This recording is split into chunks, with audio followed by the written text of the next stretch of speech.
Left, right.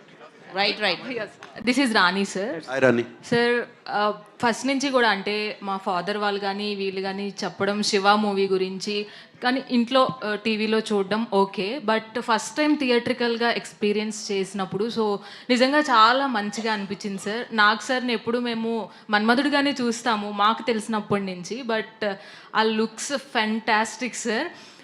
Amala గారిని మిమ్మల్ని screen మీద చూసినప్పుడు so we feel the more respect towards you both of you sir.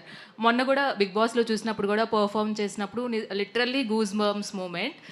ఇప్పుడు అంటే మీరు ఈ సినిమాలో అమలా గారితో కలిసి యాక్ట్ చేసినప్పుడు what are the some moments, ఏమైనా కొన్ని మూమెంట్స్ మెమరీస్గా మిగిలిపోయినవి ఉంటాయి కదా, సో కొన్ని ఏమైనా షేర్ చేసుకోండి. How can I tell you? మీకు ఎలా చెప్తాను? శివాతో కోయిన్సిడెంట్ అంటే ఆ మూవీ చేస్తున్న టైంలో ఉన్న మూమెంట్స్. I really పర్టికులర్గా చెప్పలేం. It was like friends, all of us were friends, enjoying every bit of it. And, I really can't tell you. Re release అంటేనే సో చాలా బజ్ ఉంది. సో ఇప్పుడున్న జనరేషన్ వాళ్ళు కూడా మేము వెళ్ళి థియేటర్కల్ ఎక్స్పీరియన్స్ చేయాలి అనుకుంటున్నారు. సో ఈ రీ రిలీజ్ కాకుండా మళ్ళీ శివాని మళ్ళీ రీమేక్ చేస్తే ఒకవేళ మీరు యాక్సెప్ట్ చేస్తారా సార్? ఏదర్ నాగ చైతన్య గారు కానీ అఖిల్ కానీ టేక్ ఓవర్ చేస్తే మీరు యాక్సెప్ట్ చేస్తారా? I don't think they have the courage or the guts.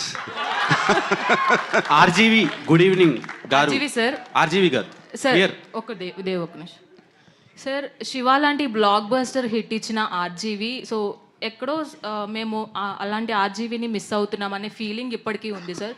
So ఎప్పుడు ఎక్స్పెక్ట్ చేస్తాం అలాంటి బ్లాక్ బస్టర్స్ ఆర్జీవి నుంచి? అది వచ్చినప్పుడు. ఆర్జీవి గారు ఆర్జీవి శివ సినిమాకి సౌండ్ డిజైనింగ్ అండ్ పర్టికులర్గా బ్యాక్గ్రౌండ్ స్కోర్ అనేది major highlight.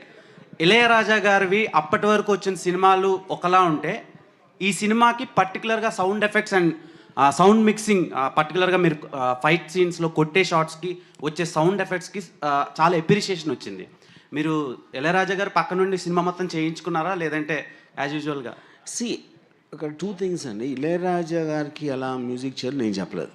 That completely his credit, absolutely. But what happened is because నేను ఆయనకి సౌండ్ ఎఫెక్ట్స్ వేసి చూపించాను కాబట్టి the first thing he told me when he came out చాలా తక్కువ మ్యూజిక్ చేద్దాం అన్నారు. ఎందుకంటే లొడలొడ మాట్లాడితే ఎవరు వినరు, అప్పుడప్పుడు మాట్లాడితే వింటారు. నువ్వు ఆల్రెడీ నీ టేకింగ్లో పర్ఫార్మెన్సెస్ సౌండ్ ఎఫెక్ట్స్ అంత చేస్తున్న ఇంపాక్ట్ మళ్ళీ నేను వచ్చి వాళ్ళందరి మీద పడితే